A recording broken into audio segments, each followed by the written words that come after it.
한 분은 이쪽으로 앉으시죠.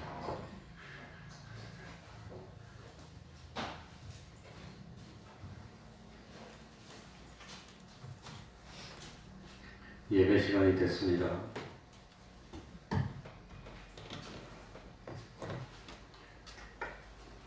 다 같이 묵상기도 드림으로 수요일 저녁 예배 시작하겠습니다.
하나님 아버지, 이 시간에도 저희들을 하나님 앞으로 불러주신 그 은혜에 진실로 감사드립니다.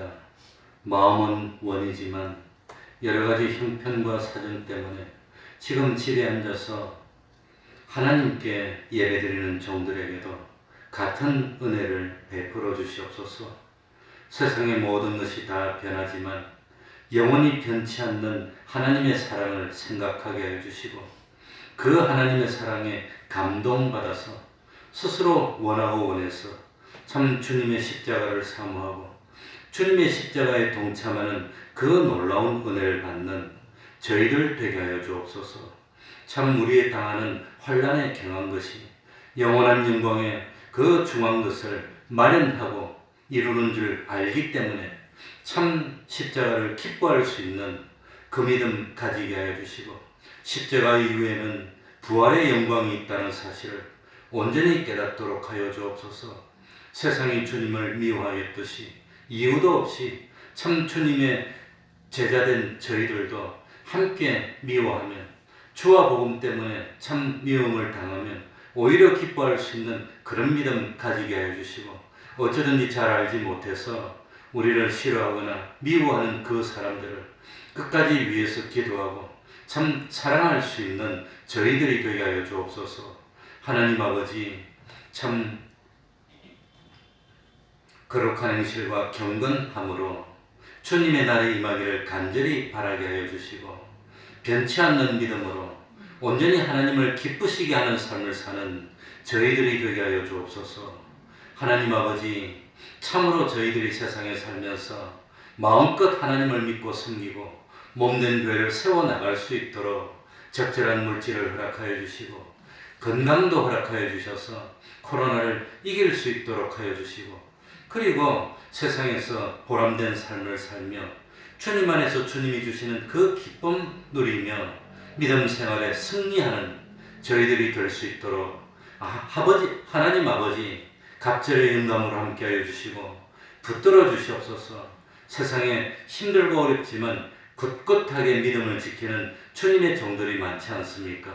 하나님 아버지, 나중에 그리스도의 심판대 앞에 섰을 때 이제 참 세상의 나의 마지막 날이 왔을 때 나의 지나간 발자취를 돌이켜보면서 부끄럽지 않고 후회되지 않고 참으로 기쁘고 당당하고 참 보람된 그런 삶을 살 수 있는 저희들 될 수 있도록 은혜 베풀어 주옵소서. 주님의 이름으로 모이고 곳마다 하나님의 은총이 함께하여 주시기를 바라며 예수님 이름으로 기도하옵나이다. 아멘.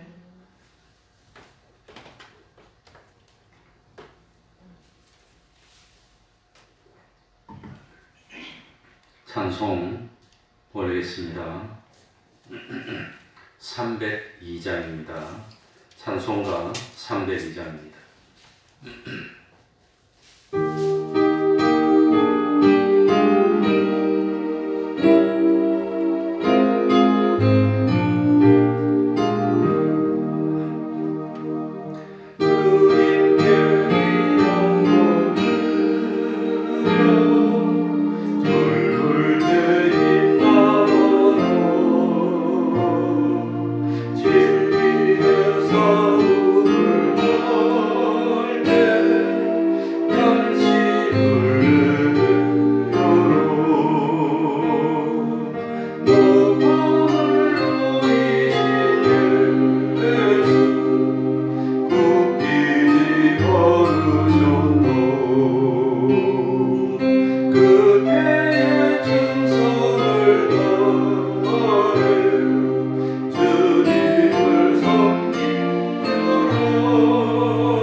186장입니다.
7절입니다.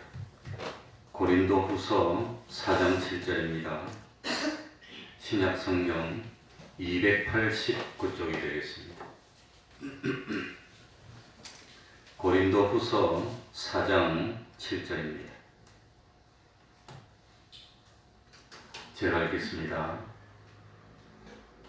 우리가 이 보배를 질그릇에 가졌으니 이는 능력에 심히 큰 것이 하나님께 있고 우리에게 있지 아니함을 알게 하려 함이라.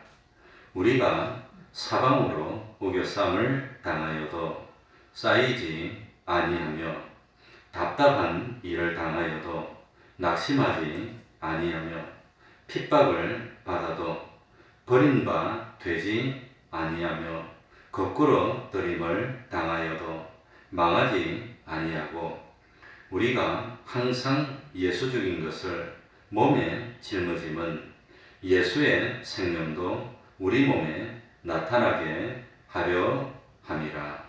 아멘. 10절까지 읽었습니다.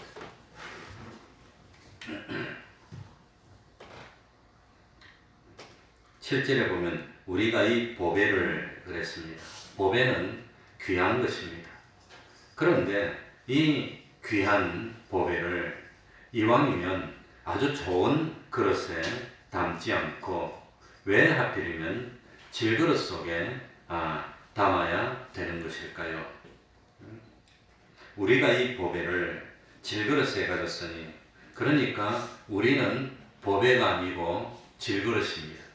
그러니까 우리는 연약하고 깨어지기 쉽고 상처받기 쉽고 그야말로 참 가치도 별로 없는 질그릇입니다. 그런데 참 이 질그릇 같은 우리 속에 보배가 담겨 있다고 하는 겁니다.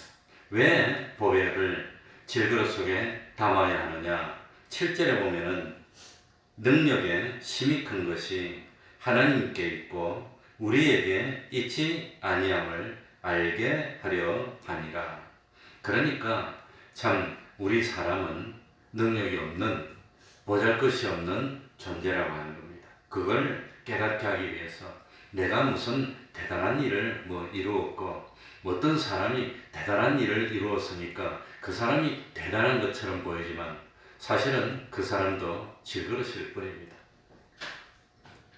그러니까 내가 대단한 것이 아니라 내 속에 모시고 있는 그 하나님이 대단하신 분이라서 그 하나님이 나를 붙들고 역사할 때 참 우리가 대단한 역사를 할 수 있다는 것을 깨닫도록 하기 위해서 한마디로 말하면 겸손하도록 하기 위해서입니다.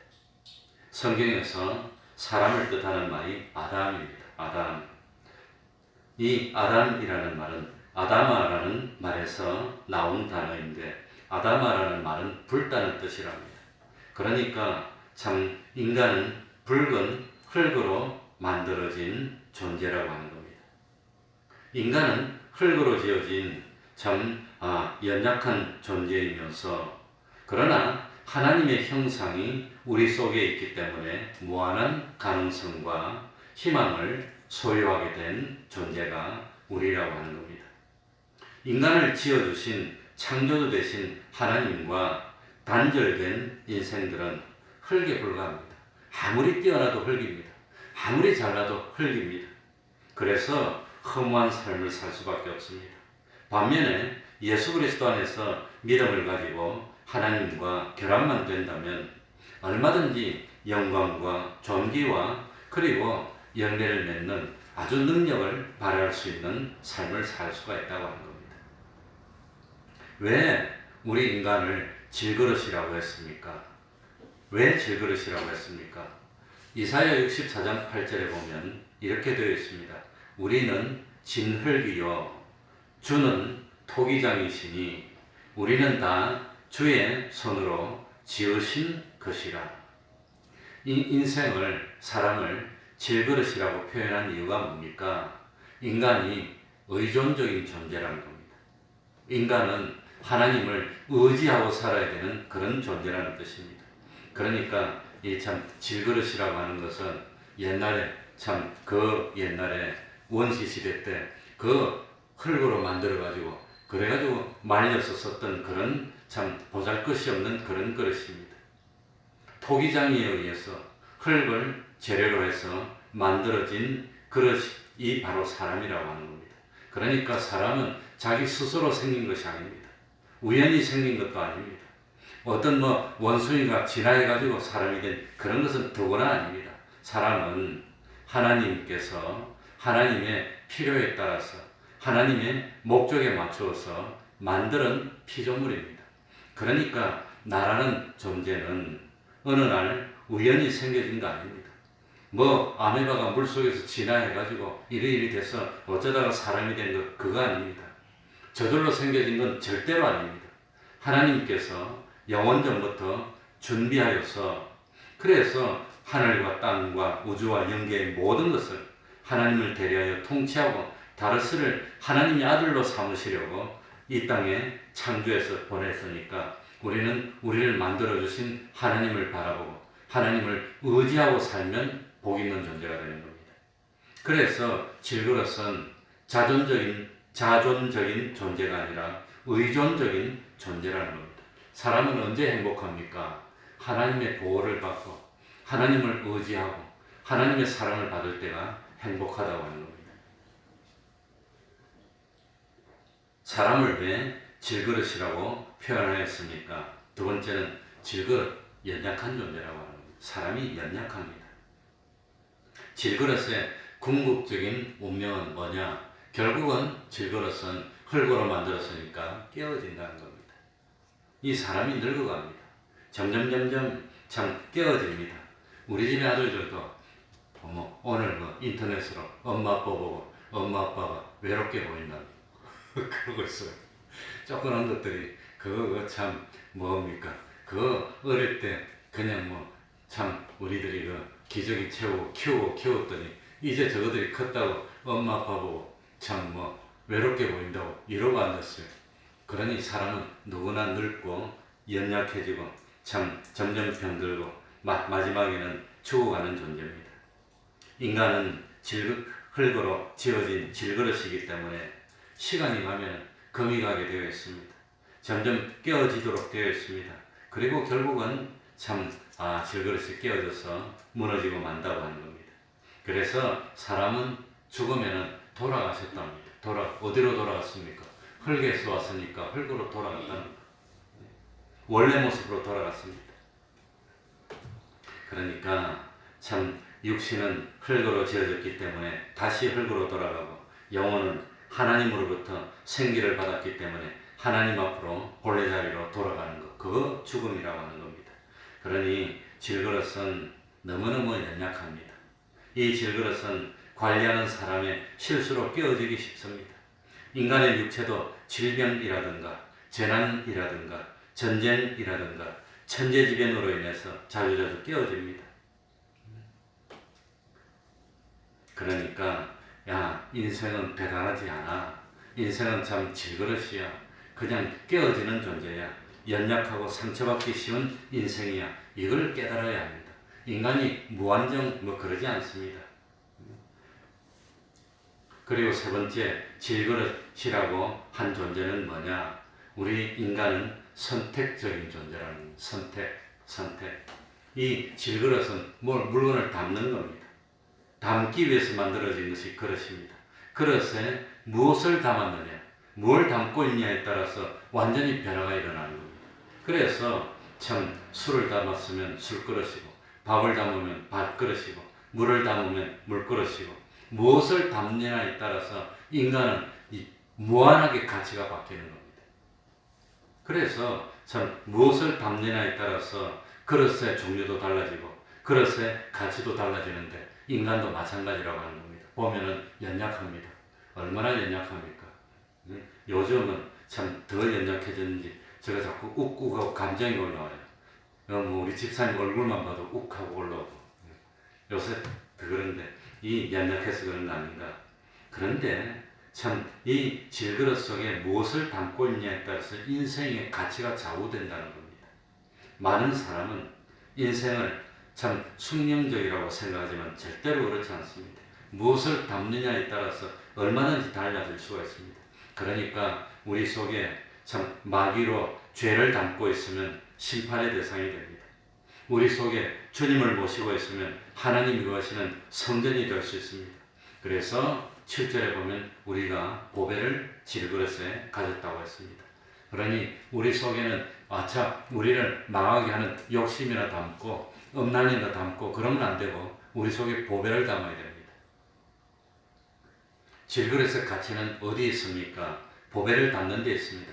사람의 가치가 어디 있습니까? 그 사람 머리가 좋아. 그 사람 재주가 좋아. 여기 가치가 있는 것 같지만 사실은 그 사람 속에 뭘 담고 있느냐?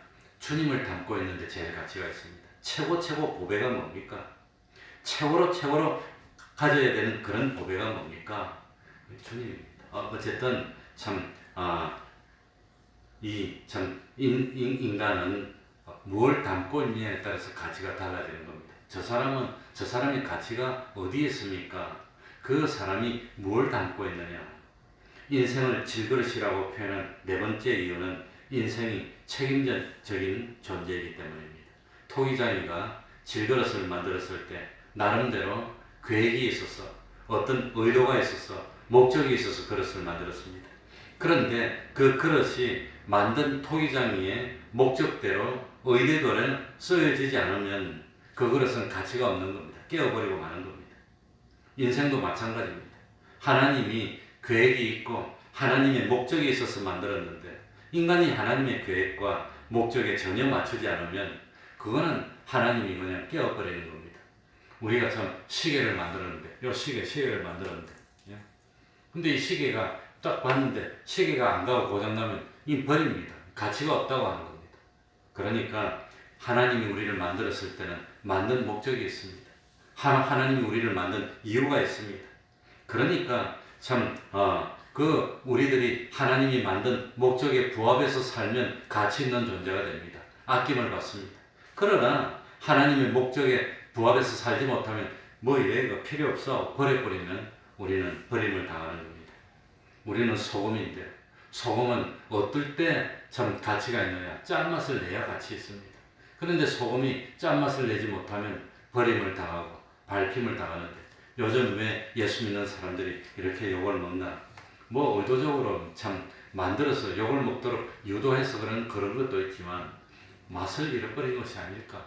예수 믿는 사람이 정말로 진실해야 되는데 예수 믿는 사람이 정말로 거룩해야 되는데 정말 예수 믿는 사람이 믿는 모습을 보여야 되는데 믿는 모습을 못 보이니까 맛을 잃었으니까 그런 것이 아닐까 그런 생각을 합니다. 그러니까 참 우리들이 하나님 앞에서 보호를 받고 하나님 앞에서 참 복을 받고 하나님 앞에서 참 귀중히 여김을 받으려면 나에게 해당하는 하나님의 뜻 하나님이 나에게 주신 사명이 있습니다. 그 사명에 다하는 우리가 되면 하나님이 기뻐한다고 하는 겁니다. 그러니 인생은 질그릇과 같습니다. 질그릇은 연약합니다. 깨어지기 쉽습니다. 보잘것이 없습니다. 그러나 문제는 우리 연약한 질그릇 속에 무엇을 담고 있습니까? 그 무엇을 담고 있느냐에 따라서 엄청나게 가치는 다르다는 걸 깨달아야 됩니다. 마치 참 천국 비유 중에서 농부가 어쨌든지 밭을 가는데 밭 속에 보니까 보물이 담겨 있어. 보물이 담겨 있으면 그 밭은 보물 덩어리가 되는 겁니다. 그러니까 그 사람이 보물을 묻어놓고는 그 보물을 차지하기 위해서 보물이 담겨 있는 밭을 모든 재산을 다 틀어서 샀다는 겁니다. 왜 그 밭을 귀하게 사겠습니까? 밭 속에 보물이 묻혀있기 때문에. 우리가 세상에서 차지해야 되는 보배 중에 최고의 보배가 뭡니까? 우리가 담아야 되는 최고의 보배가 뭡니까? 그게 예수 그리스도라고 하는 겁니다. 예수님은 이 세상 모든 것을 다 동원해서라도 내 인생의 모든 것을 기울여서라도 반드시 모셔와야 되고 우리가 차지해야 되는 존재가 예수님이라고 하는 겁니다. 그래서 우리 아는 찬송 중에서도 주 예수보다도 귀한 것은 없습니다.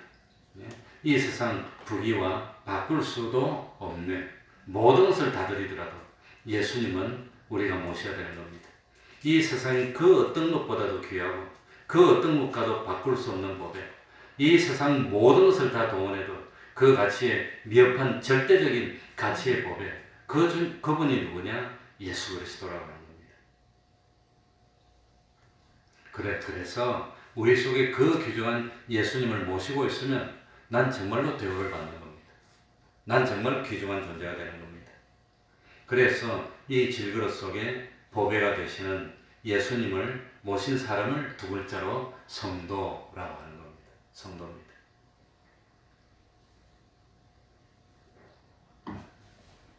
어저께 우리 목사님들이 모여서 회의를 했는데, 그런데 참 어떤 목사님이 아무튼 그 목사님은 뭐 양심에 예배를 그냥 뭐 본격적으로 안 드릴 수가 없어서 그래서 예배를 드렸더니 관청에서 와가지고 단속을 하더랍니다. 그래, 나는 정치가도 아니고 나는 뭐 어떤 사람도 아니고 나는 목사인데 다른 건 다 협조도 하는데 예배드리라는 것은 하나님 앞에서 양심에 갇히게 돼서 안 드릴 수가 없어, 할 수 없이 들으니까 그건 어쩔 수가 없습니다 하고 드렸답니다. 그러니까 이 관청에 있는 사람도 일부러 전염병을 옮겨서 해치려는 목적도 아니고 뭐 정부에 반대하는 목적도 아니고 난 하나님 앞에 신앙 양심 때문에 안 할 수가 없어. 그러니까 그분들도 이해를 하는데, 그런데 어느 날 구청이 아니고 아무튼 그런 간청에서 갑자기 매스컴을 동원해가지고 와가지고 난리가 나버렸습니다. 그래가지고 아무튼 고발을 당해서 오늘 경찰서에 가서 조사를 받았다고 하는데 나중에 한번 만나봐야 되겠습니다.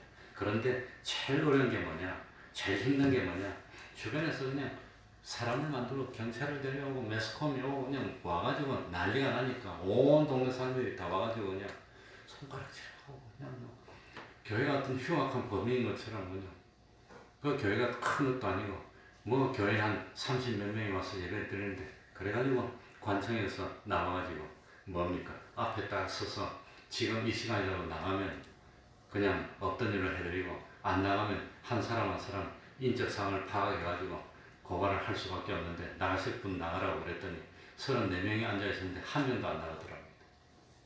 그래서 그 사람 이름을 일일이 다 확인해가지고 다 고발을 다 했답니다. 참 눈물도 나고 참 안타깝고 어쨌든지 그런 일이 있었습니다. 그렇게 있었는데 어쨌든지 저도 그런 억울한 일로 조사를 받고 기소가 돼가지고 벌금 50만 원 약식 기소, 그것도 신앙 때문에 낸 경험이 있습니다. 나는 20년 전에 벌써 다 그걸 겪었는데 어쨌든지 그 참 너무 억울하고 너무 분하지만 하나님을 생각하고 참고 없던 일을 하고 그냥 50만 원 내고 말았습니다. 그러니까 제일 안타까운 게 예수 믿는 사람이 무슨 큰 잘못을 저지르는 것도 아니고 아무런 어려움 일부러 나쁜 일을 행하는 것도 아닌데 잘못된 인식을 줘가지고 그냥 그 목사님이 제일 괴로운 것은 온 동네 사람들, 시장 사람들이 다 와가지고 막 이러는 게 그게 제일 괴롭대. 그걸 견딜 수가 없다고 그러더라고요. 그러니까 어쨌든지 우리가 어떻게 할 때 하나님이 영광 받으시느냐, 우리 사람은 착각해가지고 내가 질그릇인데 금그릇으로 변하면 하나님께 영광이 되는 줄 알아요. 그런데 어떤 때 영광이 되느냐, 우리가 금그릇으로 변한다고 해서 하나님이 영광 받는 것이 아닙니다. 우리가 어떤 때 영광을 받느냐, 이 주님을 너무너무 귀중히 여겨서 주님을 위해서 어떤 고난을 받고 주님을 위해서 어떤 욕을 먹어도 그 보배인 주님을 계속 모시고 있을 때 하나님이 영광을 받고 기뻐한다는 겁니다. 그러니까 그 목사님하고 성도들은 어째서 그리 됐는지 모르겠지만 어쨌든지 맛을 잃지 않았다는 겁니다. 끝까지 참고 욕먹 뭐라 하고 그냥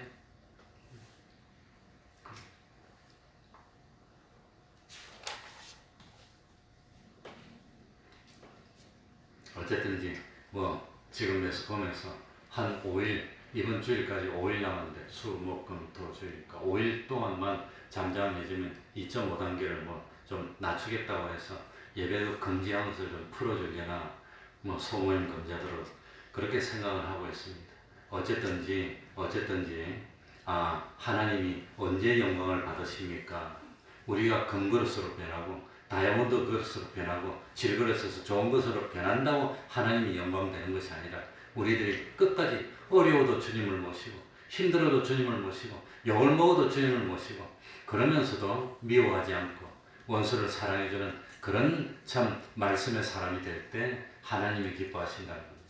하나님이 영광을 얻으신다는 것, 그걸 우리들이 깨달아야 됩니다. 예레미야 9장 23절 24절에 보면 여호와께서 이같이 말씀하시되 지혜로운 자는 그 지혜를 자랑치 말라. 용사는 그 용맹을 자랑치 말라. 부자는 그 부함을 자랑치 말라. 자랑하는 자는 이것으로 자랑할지니. 우리 예수 믿는 사람은 무엇으로 자랑합니까? 지혜를 자랑하는 것도 아니고 용맹을 자랑하는 것도 아니고 뭐 부요를 자랑하는 것도 아니고 뭘 자랑하느냐? 명철하여 나를 아는 것과 하나님을 아는 걸 자랑하랍니다. 나 여호와는 인애와 공평과 정직을 땅에 행하는 자인 줄 깨닫는 것이라. 나는 이 일을 기뻐하노라. 여호와의 말이니라. 그러니까 참 우리가 예수 믿는 것은 복을 받기 위해서 예수 믿는 거 아닙니다. 물론 복을 받기 위해서 예수 믿는 것도 그것도 신앙의 하나지만 그건 참 장성한 신앙은 못 됩니다. 우리가 예수님을 믿는 궁극적인 이유가 병을 고치기 위해서 뭐 합격하기 위해서 세상에 편안하기 위해서 이런 거 아닙니다. 하나님이 나를 만드셨기 때문에 하나님이 나를 사랑해 주셨기 때문에 우리 주님이 나를 구원해 주셨는데 주님이 나를 위해 희생해 주셨는데 어떻게 내가 하나님을 외면할 수 있습니까? 어떻게 내가 하나님을 없다 할 수 있습니까? 어떻게 내가 참 하나님을 배반할 수 있습니까? 하나님께서 싫어하는 것 그거 나는 할 수가 없습니다. 하나님을 믿고 섬기며 순종하면서 사는 그것이 하나님 앞에 참 하나님의 사랑을 입은 성도로서 마땅한 일입니다. 그래서 하나님을 참 배반할 수 없고 하나님을 버릴 수 없고 끝까지 하나님을 내 속에 모시는 것 그거 하나님 기쁘시게 하는 겁니다. 그러니까 우리가 신앙생활 하는데 어떻게 신앙생활 하느냐? 어떤 소원을 정해놓고 그것을 해달라고 하나님 앞에 이거 해주세요. 이거 해주세요. 이거 무조건 그렇게 하는 것도 그것도 틀린 건 아닙니다. 우리들이 잘못 구해도 뭐 뱀을 구해도 생선으로 주실 겁니다. 돌을 구해도 떡을 주실 겁니다. 그러나 그건 어린 신앙입니다. 무조건 목표를 정해놓고 이것만 주세요. 밤낮 이것만 주세요. 그것도 하나의 신앙이지만 참 신앙이지만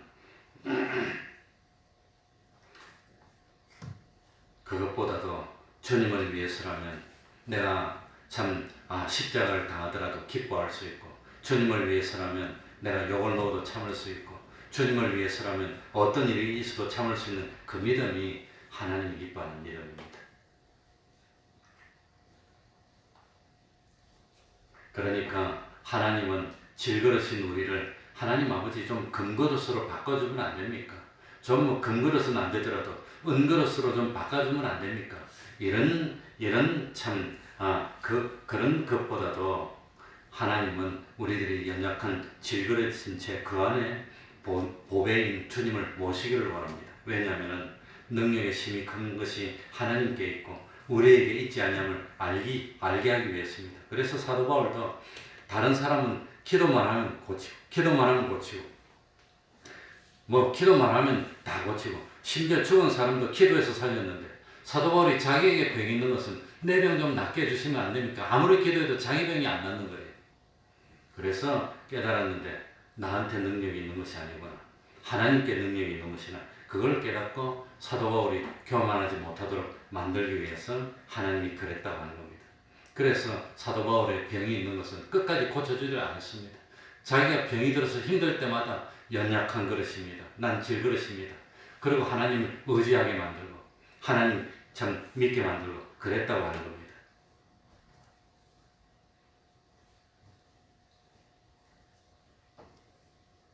그래서 자기를 자랑하지 않고 갈라디아서 6장 14절에 보는 대로 내게는 우리 주 예수 그리스도의 십자가 외에는 결코 자랑할 것이 없으니 그러니까 내가 자랑할 것은 다른 거 없습니다. 오로지 내가 모시고 있는 주님, 그 주님의 십자가 말고는 자랑할 것이 없다고 하는 그것이 우리가 되어야 되는 겁니다. 8절과 9절입니다. 우리가 사방으로 우겨쌈을 당하여도 쌓이지 아니하며 답답한 일을 당하여도 낙심하지 아니하며 핍박을 받아도 버림받지 아니하며 거꾸로 뜨림을 당하여도 망하지 아니하고 우리가 어떤 어려움이 오더라도 어떤 핍박이 오더라도 실패하지 않는 이유는 세상의 핍박과 환난은 그건 참 질그릇에만 영향을 미칠 수밖에 없기 때문입니다. 그래서 사도 바울도 능력 있는 일을 할 수 있는데 내게 능력 주시는 자 안에서 주님 안에서 내가 모든 것을 할 수 있다고 말씀했습니다. 그러니까 사도 바울이 로마의 감옥에 갇혔습니다. 자유도 없습니다. 할 수 있는 것도 없습니다. 모든 것이 부족합니다. 그래서 로마의 감옥에 갇혀있는 사도 바울을 위로하기 위해서 빌립보 교회에서 사람들이 찾아가 만났습니다. 그랬더니 이 빌립보 교회에서 자기를 위로하기 위해서 온 그 빌립보 교회 성도들 보고 내가 감옥에 갇혀 있어서 못하는 것이 아니라 내가 감옥에 갇혀 있어도 내가 감옥에 갇혀서 자유가 없고 많은 것이 부족하더라도 내게 능력 주시는 자에서 내가 모든 것을 다 할 수 있다고 그렇게 말을 했다고 하는 겁니다. 세상이 아무리 우리들이 신앙생활을 하지 못하도록 괴롭히고 핍박을 하더라도 사도 바울은 핍박을 받지 않았습니다. 왜냐하면 사도 바울은 하나님의 일을 하면서 세상을 의지하지 않았기 때문입니다. 세상을 의지해서 세상 어떤 사람을 의지하고 세상의 무엇을 의지해서 일을 했다면 세상이 핍박을 해가지고 세상 것을 가져가 버리면 사도 바울이 아무것도 못해요. 깜짝 놀라서 아무것도 못하고 벌벌 떨 텐데, 그런데 사도 바울은 세상을 의지하지 않았고 하나님을 의지해서 하나님의 도움으로 일을 했기 때문에 세상이 아무리 괴롭히려고 해도 괴롭힐 수가 없어. 물질을 없애도 끄떡 없어요. 하나님이 자꾸 다른 데로 도와주시니까. 그러니까 세상이 사도 바울을 감옥에 가두어도 사람들이 감옥 속에 찾아오면서 복음을 받으니까 오히려 감옥 속에 있을 때 복음을 더 효과 있게 전하고, 감옥에 갇혔더니 오히려 왕이 시위대들한테 전하고 로마의 귀족들한테 전하고. 그래서 사도 바울이 가이사라 빌립보에서 감옥에 갇혀 있을 때 내가 장차 가이사 앞에 서야 될 것이니까 너가 그 가이사한테 서야 되도록 가이사에게 호소하라고 그렇게 감동을 해주니까 사도 바울이 그걸 깨닫고 가이사에게 호소해서 로마로 갔습니다. 그래가지고 오히려 갇혔더니 로마의 귀족들에게 복음을 전하고 나중에 로마가 복음화 되는데 그런 일을 이루었다고 하는 겁니다. 그러니까 우리가 하나님의 일을 하는 것은 많이 배웠다고 하나님의 일이 잘 되는 거 아닙니다. 권세가 있다고 하나님 일 잘 되는 거 아닙니다. 그래서 이 세상의 것은 하나님의 일을 하는데 궁극적이고 결정적인 영향을 미치지 못합니다. 나는 그러기 때문에 이 사도 바울은 오늘 본문에 보면 뭡니까? 사방으로 우겨쌈을 당하여도 쌓이지 아니합니다. 답답한 일을 당하여도 낙심하지 않습니다. 왜? 하나님을 의지하기 때문입니다. 그래서 핍박을 받고 거꾸로뜨림을 당해도 그것은 세상이 주고 세상이 빼앗을 수 있는 것, 그거 의지하지 않기 때문에 사도 바울은 그게 방해를 받지 않는 겁니다. 우리 안에 있는 보배는 세상이 만들거나 세상이 주거나 세상이 영향을 미칠 수 있는 것이 아닙니다. 보배를 모시고 있는 한 그 보배를 소유하고 있는 그릇이 아무리 볼품이 없다 하더라도 그래도 그 그릇은 절대로 버려질 수 없는 겁니다. 우겨쌈을 당해도 쌓이지 않고 답답한 일을 당해도 낙심하지 않고 핍박을 받아도 버림받지 않고 거꾸로 뜨림을 당해도 망하지 않는 것은 왜? 우리 속에 보물이 있기 때문에 우리가 버려줄 수 없다고 하는 겁니다. 하나님이 함께하기 때문에 넉넉하게 큰 일을 해낼 수 있는 우리라고 하는 겁니다. 그러니까 하나님이 쓰신 사람들도 알고 보면 다 질그릇입니다. 우리 집사님도 연약하다고 그러고 어렵다 그러지만 전부 다 연약한 사람들이 큰 일을 해냈다는 걸 그걸 깨달아야 됩니다. 그러니까 우리 예수 믿는 사람이 왜 연약합니까?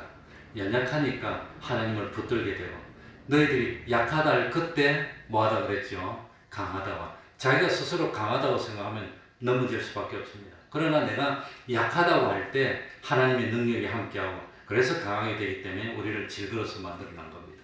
그러니까 하나님 앞에 난 하나님이 도와주지 않아도 내 힘으로 할 수 있습니다. 그러면 하나님이 진노합니다. 사도 바울처럼 하나님이 도와주지 않으면 난 아무것도 못합니다. 참 내게 능력 주시는 주님 안에서 주님이 능력으로 나를 붙들어 썼으니까 주님의 능력을 힘입어서 난 모든 일을 할 수 있습니다. 난 연약한 질그릇이지만 주님이 나를 붙들어 주십시오. 이렇게 하면은 하나님이 기뻐하고 능력을 줘서 참 연약한 사람이 큰 일을 해낸다는 것, 이걸 우리들이 잊지 말아야 되겠습니다. 그러니까 우리 속에 보배를 모시고 있는 한 우리는 아무리 세상 사람들이 힘을 가지고 고개 싸도 우리는 쌓이지 않습니다. 아무리 답답한 일을 당해도 우리는 즐겁습니다. 낙심하지 않습니다. 그러니까 그걸 우리들이 깨달아야 되겠습니다. 기도하겠습니다. 하나님 아버지, 예수님의 12 제자들도 한심한 사람이었습니다. 질그릇 같은 존재들이었습니다.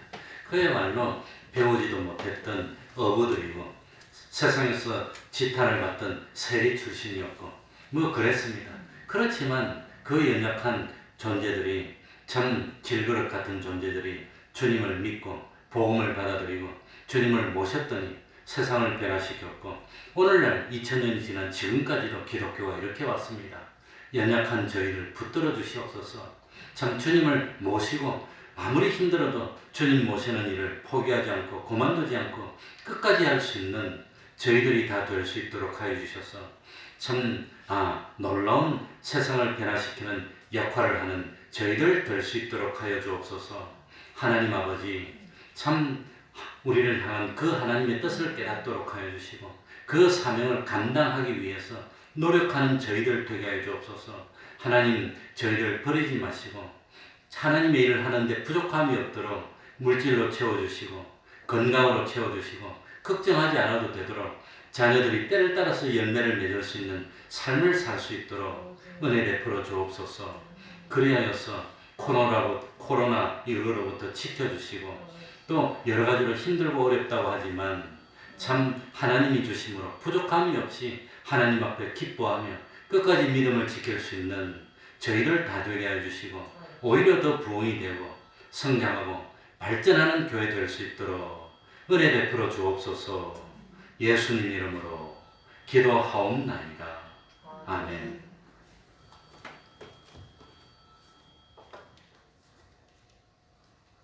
오늘도 얼마나 기쁜지 모르겠습니다.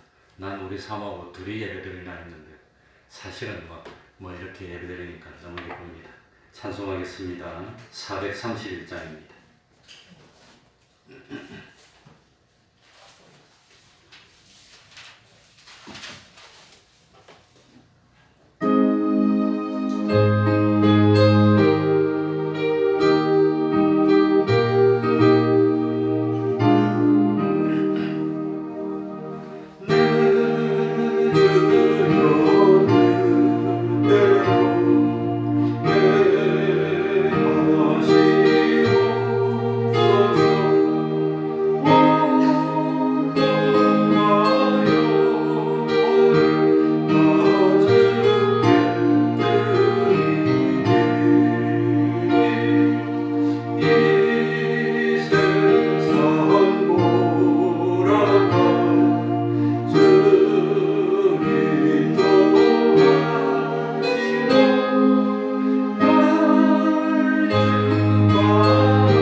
주기도문으로 예배를 마치겠습니다.